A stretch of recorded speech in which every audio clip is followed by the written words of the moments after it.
Hello and welcome back to another session of serde-yaml. It's Byron speaking. I spent the morning trying out Atom and Visual Studio Code, even though I closed that one rather quickly, not because I didn't like it, just because I thought, well, what do you prefer? Like Visual Studio stuff or GitHub stuff? So I got the GitHub stuff checked out first, and it's quite nice. Atom is quite nice. I think it could be a good secondary editor for me. So I'm not even going to set up any hotkeys for that one because I want to learn the standard ones, which are actually standard shell hotkeys as well. So that probably is worth doing. Might even be standard Emacs hotkeys. I'm not quite sure. And it's very similar to Sublime Text, which is totally awesome. Also shows that Sublime Text apparently does a few things right, and I may say I agree to that. Anyway, I've been looking up a few things about Unicode, and just to be sure I don't totally misunderstand the concept, and I think I got it so far, and I think this is a good implementation. It will work. Trying to get deeper into that is kind of super difficult because then you have to truly understand what kind of character or grapheme at some point you have.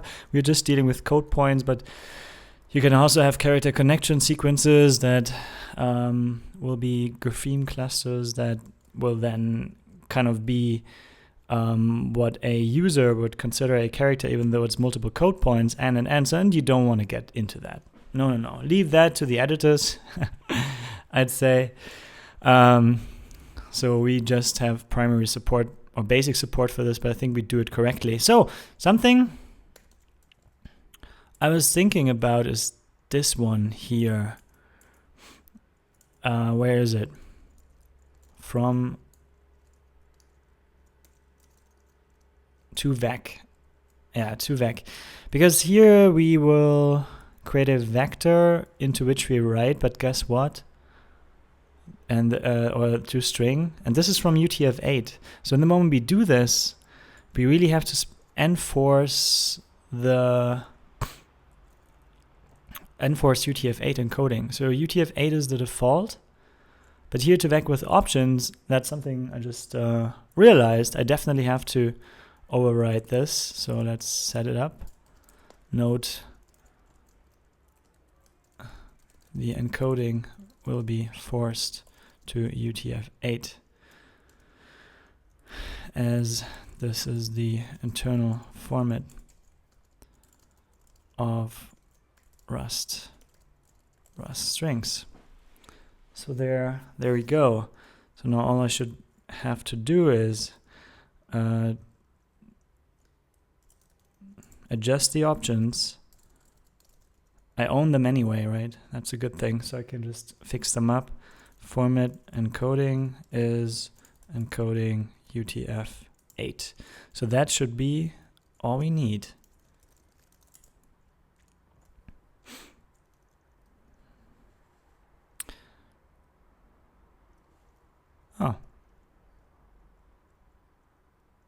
Oh yeah, true. It's a borrow.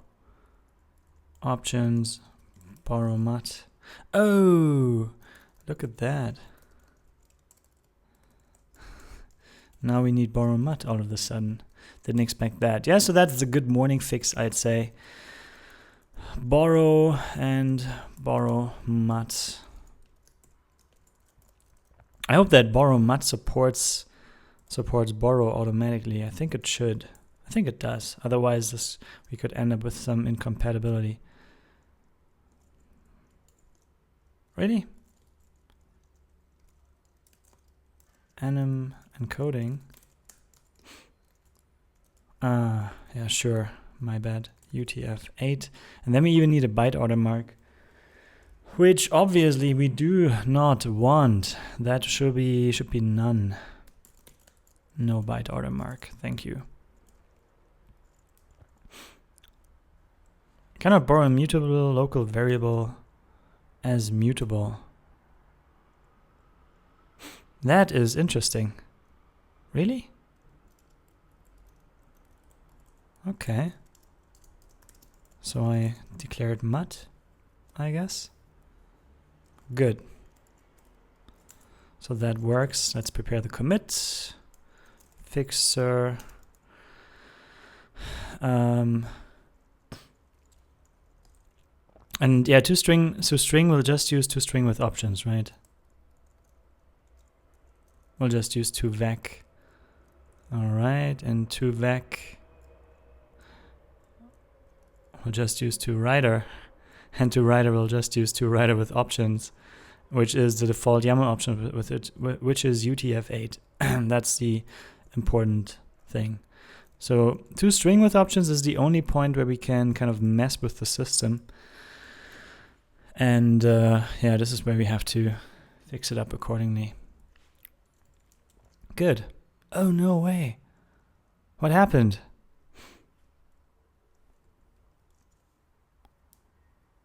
Oh, that's my borrow mud thing.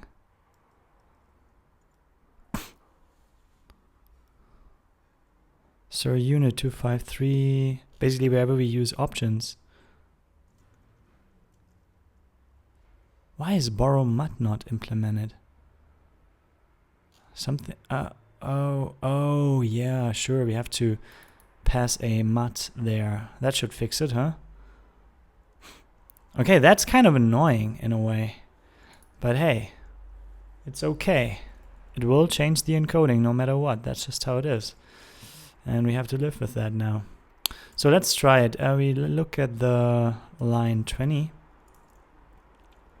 And it should fix itself if we pass in a mutable options borrow here. So now we still have like 100 errors. But the 20, the one at 20, we should not have anymore. 24. Awesome. So I think it's safe to say that we can replace this with opts, with a mutable options array. All right. So if you would pass it with ownership, this would of course be fine. So now we go down here. That's a bit of an oddity. So either I panic or I change it. You know what? Maybe I should panic. Because I don't like this. People would not expect this thing to be changed. And now it is being changed because, well, or needs to be modifiable. So yeah, I don't like it. Let's fix it. So that simplifies that a lot. Nice. Borrow and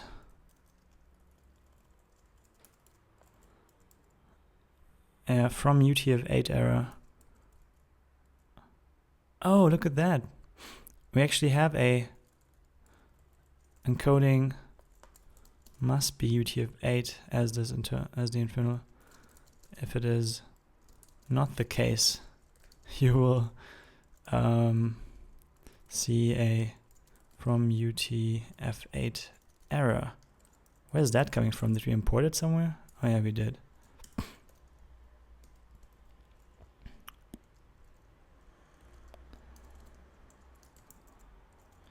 You will get a from UTF-8 error result.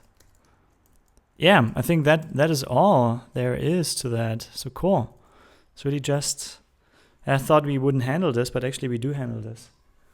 Kind of automatically using the error code. So fine. I think that's okay, huh? What changed in Sir unit, by the way? Let's check it. Oh.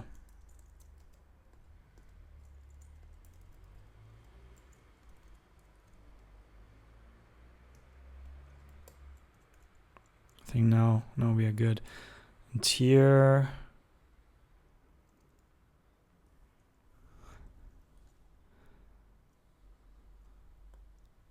it's interesting. Did I at some point? I probably staged the changes here. So that is all that we should have. Oh, look at that problem. Yeah, that was a silly thing to do. 10 minutes in and we achieved. Oh. and we achieved a great message here. Yay! Fix sir. Well, it's more like docs sir. Add note information about UTF-8 in strings. Just be clear about it. We handle it correctly already. Skip CI. Awesome. So that is that. Nice. Oops. Should probably turn that off as every day. Good. So here we are. So let's see at the actual features that we can implement today. I think it's mostly related to how mappings are handled, because right now there's lots of state that we probably wanna have in order to do this correctly. And yeah, there's lots of stuff to be done. So here we have open. I think that's one of the critical methods here. Okay, what do we want to focus on? We have mapping flow. Sure, this is where we want to hide. Yeah, where we want to hide mappings. Or want to hide entire entries here, right? This is panicking at 174. Yeah, hide the entire entry. That doesn't work yet. The cool thing is that the other stuff seems to work all right. I think that's also new that we get to that point. Yeah, so we have good chances to do this. Yeah, so to hide the entire entry. Oh, actually, to hide the entire entry, we have to start keeping track of the entire key value sequence before we write it out. And for that, we need a YAML value. We don't have that. So we can't really get there just yet. So that's out of the option. That's not an option here. Sequence flow. So what does not work there? So this is what we get. And this is wrong because what we expect now is a hidden value in a flow mapping. And right now we don't really know that. So this is where open comes into play. So flow mode enforces flow mode for all nested structures. Hiding of null values is done if possible, no matter what. Yeah. So by default, we hide null values, which doesn't degenerate information. This is why we do it.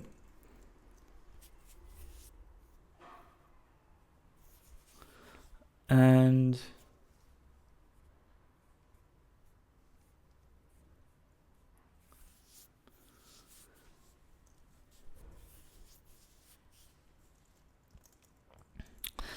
now we kind of need to keep track of whether or not we are in flow mode. And we have a stack already, but the stack is kind of only good. Well, the stack is good. Why do we use it? What do you use the stack for? Let's see.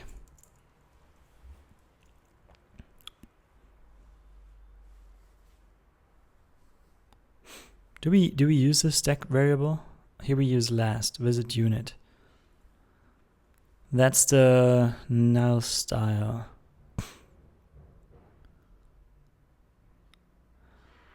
Yeah. So I think that's the point. In the moment we are, the only reason we do this is that while we are in a while we are handling a sequence, we must not hide nulls. And this is what we enforce here. This is what this thing is there for. And of course we can use the stack for all kind of information that we want to associate with the current level. But for this particular problem, well, what we could do is if we have a sequence and if we are in flow mode, then we enforce a particular flow mode, you know? That's something we could do. And that way we can just ask for the latest possible flow mode as well. So how would that work then? If we look at the last thing, then I guess we would match on any of the input or basically we would have to just ignore part of the tuple that we would throw in there, I guess. I would just go ahead with the tuple here and stuff more information in. This also means that in the moment we do this, we would now have to push something useful whenever we open something, whenever we open a structure. And right now we only push in special circumstances. But in future, we would kind of need code that pushes useful information whenever. We could also say, well, I don't care.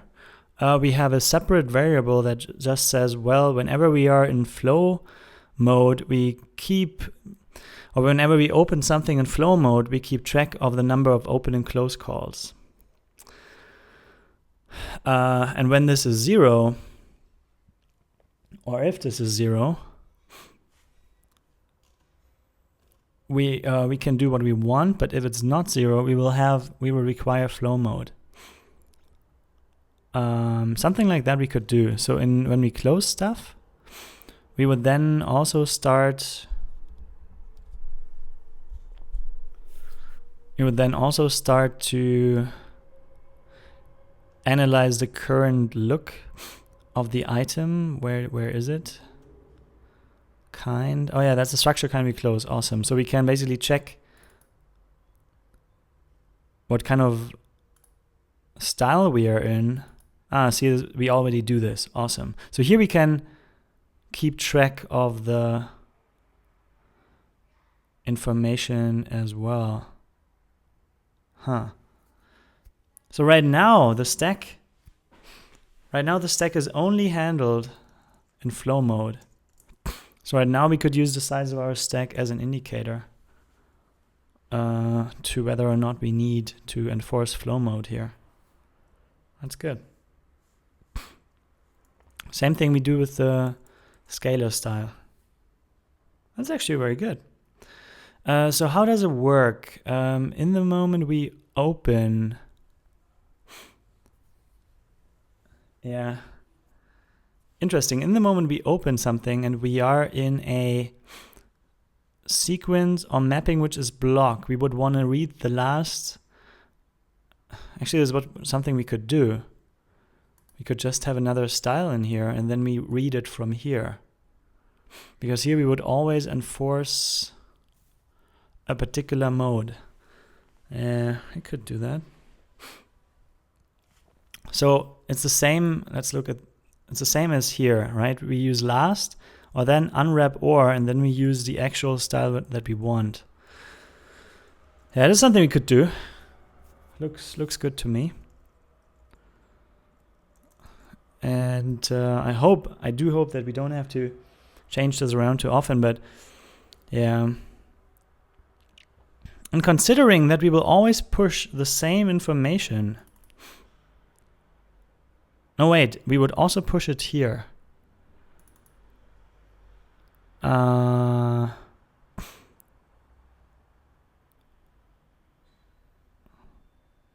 Yeah. I think we don't need a stack here. We just need, this is something we can hard code where we need it. And let's try to get rid of this stack. So all I need is like a count of items which are in flow mode. This is the same for mapping as well as for sequences. And then if we are in flow mode, we will just use a particular kind of style, or we use the null style that we have here already. Yeah, I think that's much better. The stack is overkill here. We don't need it. And if we need it at some point, we'll have a separate one that kind of does what it is supposed to do. So this is now called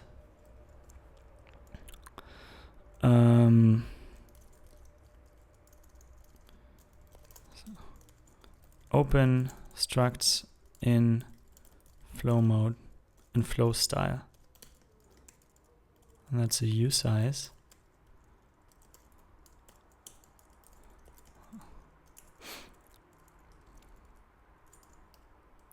starts off at 0. And here you say, well, open structs and flow style plus equals 1. And here we have the same thing, right? We just counted. That works for sequences and mappings, and that's already it. If we close something, we have to do the same thing. We close a structure kind, then we get the style, and then we analyze the style. So in flow mode, where's the pop, by the way? Oh no, that's element separator. Oops. So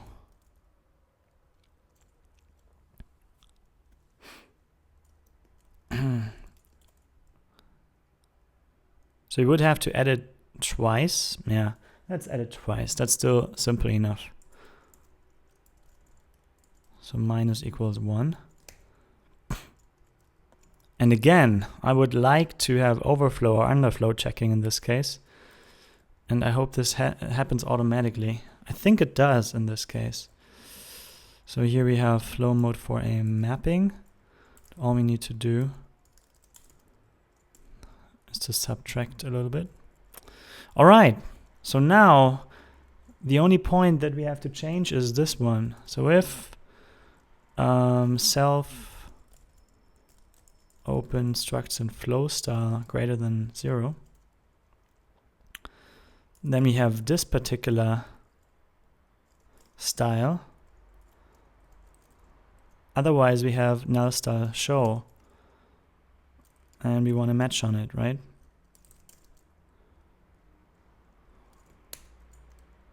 Like this. And yeah, as we borrow this, we have to work with references here all the time. I guess we can put this one to the right, and maybe that even works. No, it doesn't. Damn it. Would have been too nice. So otherwise we put it here, and here's where our mapping starts. Voila. And this will be a null style show.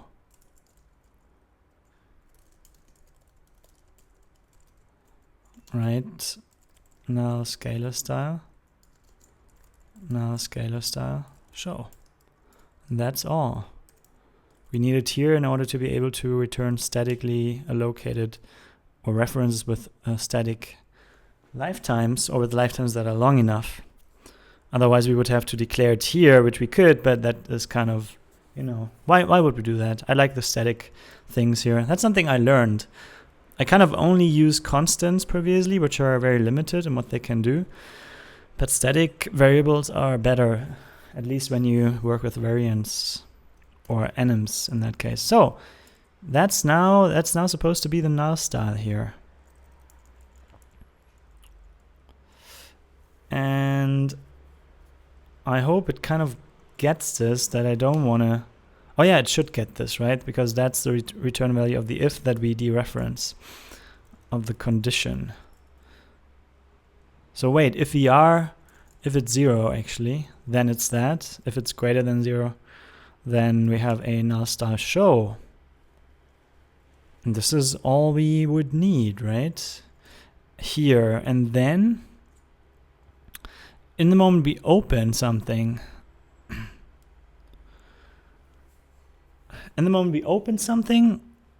and we have, I mean, so far, let's see if that builds.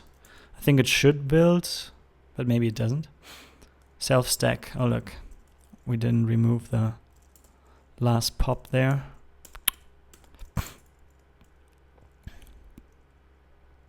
Okay, that does build. It should still work similarly, as good or as bad as it worked before. But now we have to override the style of every structure that we open or close based on this value. Yeah, so then this one would... No, wait, not this one, but this one would possibly work. Yeah, this is what we are looking at right now. And we might have other tests as well that kind of invert that. We will have other tests as well that verify that mappings in flow mode will force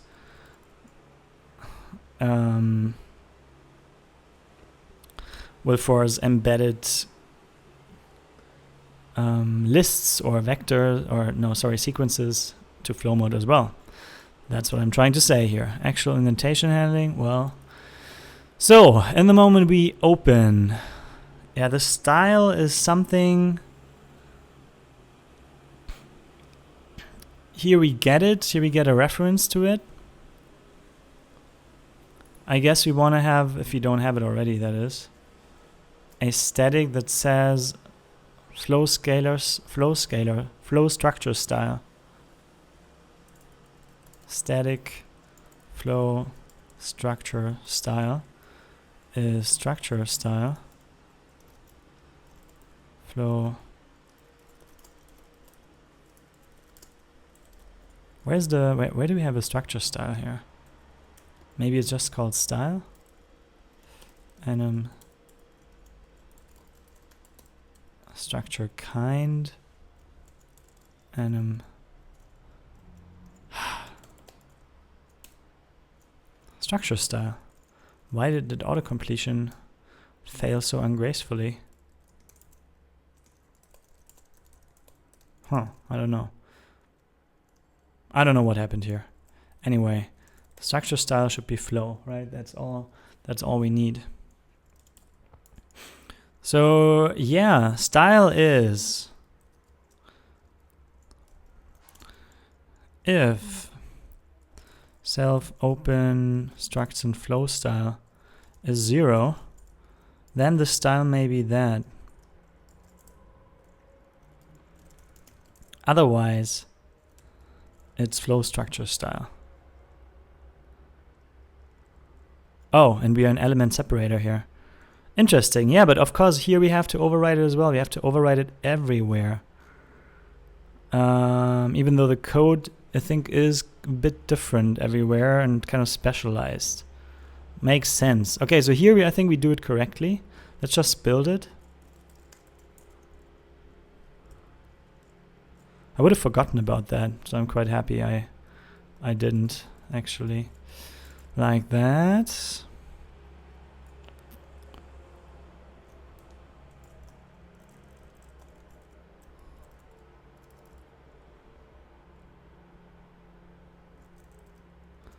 Oh yeah, true. So that could work now. Good. Now we have to check it for open and then for close, because this is where the structure style matters. Okay, so we do it by kind here. Then we use the sequence style.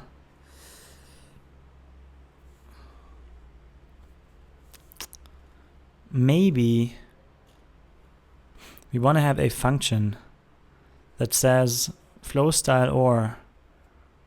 Yeah, let's try that. Then flow style or. So that will return references. And here we take a borrow to a style. Structure style. This works, right? We always work. I hope this works. We will just try it here. And return a reference to a structure style. And we might want to. Yeah, let's do it right away, because that has at least the lifetime of a in style.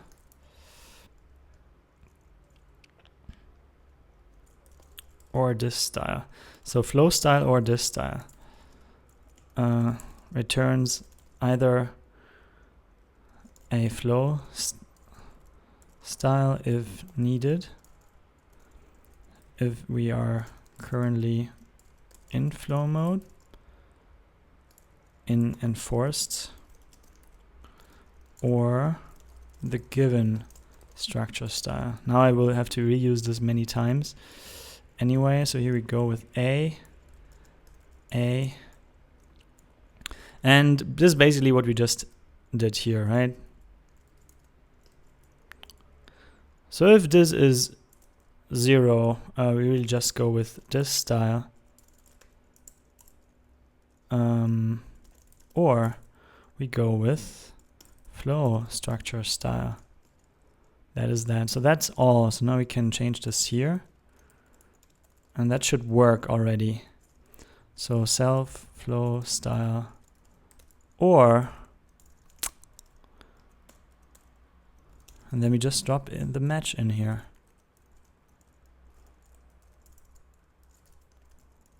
Voila. Flow style or that. Cool. Does it look good? Could it look better if I do that? Yeah. I'm not so sure. Then it would probably more look like this. That's more like it. Maybe possibly. Okay, so that should work as it worked before. And then we can integrate this into the rest of it. Okay, cannot borrow self writer as mutable because self is also borrowed as immutable. Damn it! The borrow happens there. Yeah, sure. Because this style is basically, or has the same lifetime now. The question is, does it really have the same lifetime? It has the lifetime as this, which has, well, we could try to have a different lifetime. We could also try to not specify lifetimes at all for now. Maybe then we have an advantage. Because we deal with 2 different lifetimes here, but I think this will be the same result, or it will tell me that C wants to have lifetimes. Okay, let's try that. So we have A and B. And this one is B. And I'm not sure. Should I have ABC? And then, you know, it could be anything. It could be A or B. So maybe that's kind of what C should be like.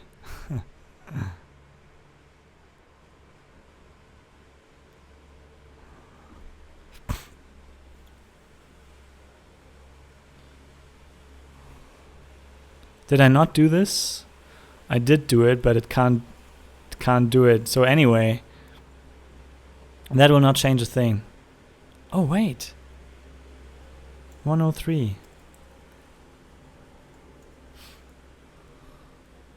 Did I not save this? Or is it because we kind of have a mess with lifetimes now? Alright. Apparently we have a mess with lifetimes now. Well, good to know. Then it's A, and then it will work again. Yeah, but this borrow is killing us. Damn it! So the only chance I have is to not borrow this stuff, but to clone it. Alright. Then we should return an own structure. Says that's just a small tiny enum, right? And I think returning an own version is as good, or even better possibly, performance-wise, than having a borrow. So I think we are good here by saying, well, who cares? We take a borrow of this one though, but here we return a clone.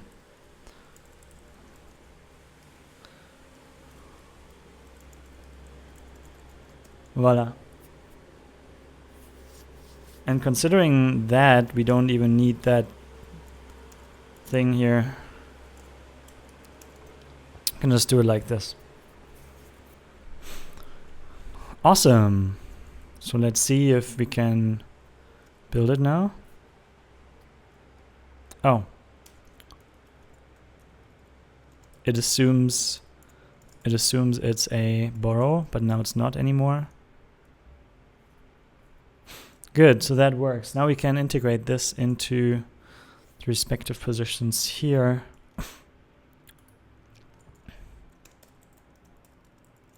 So wherever we use a structure style, we now have to do what we do.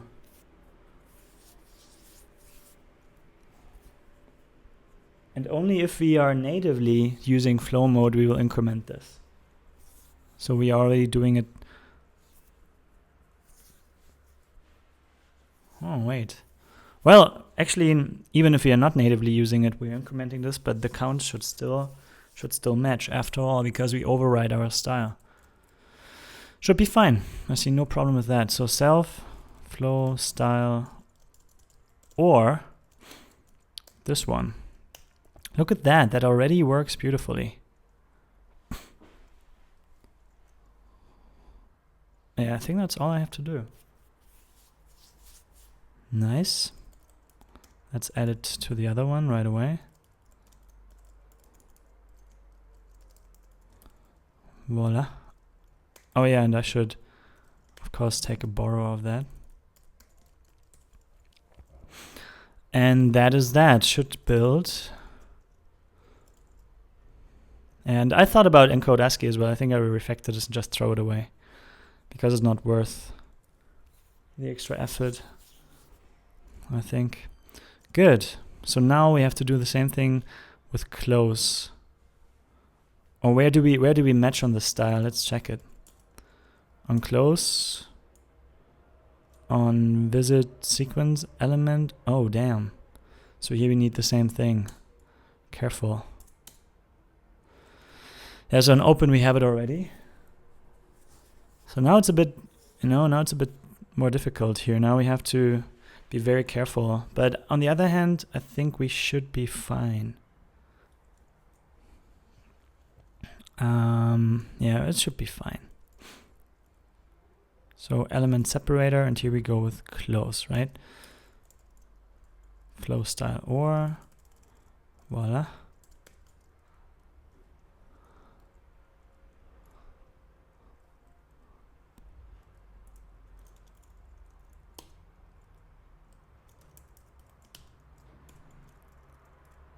And voila.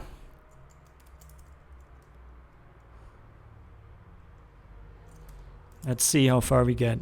Now this might have a chance to get further.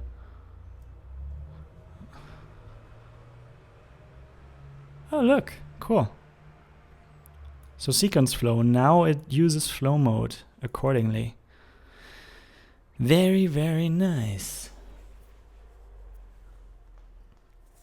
Yeah, wasn't there one additional usage of block mode? I think there was here. So here we need to use the same thing. Visit sequence element. So yeah, this needs to be self flow style or this. Very same thing.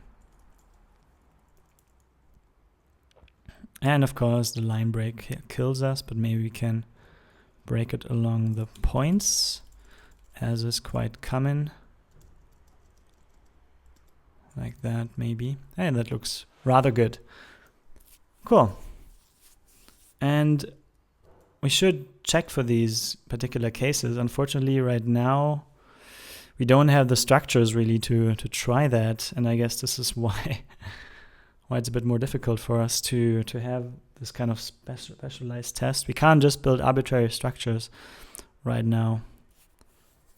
Well, actually we can, right? Serialize and deserialize, that's implemented for a standard structure, so we can have a standard structure here as long as it uses primitive types.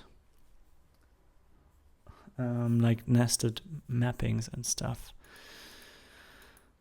Yeah, sequence flow.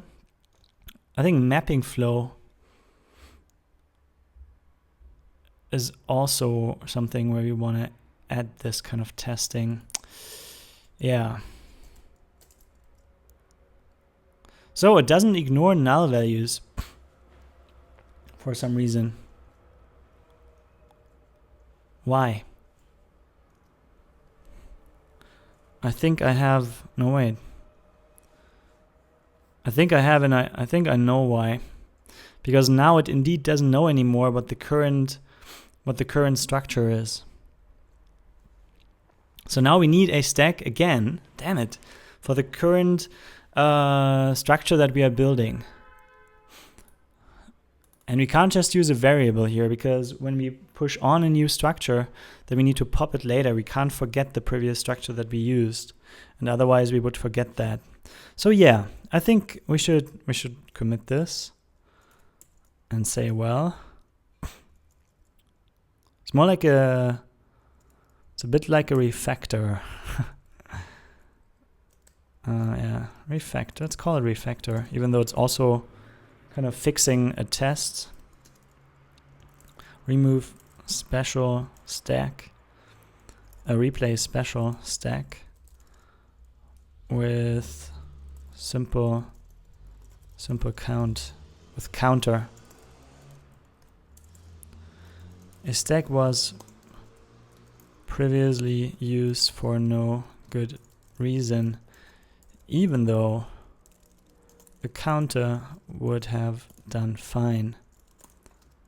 Now we use the latter, and in the process manage to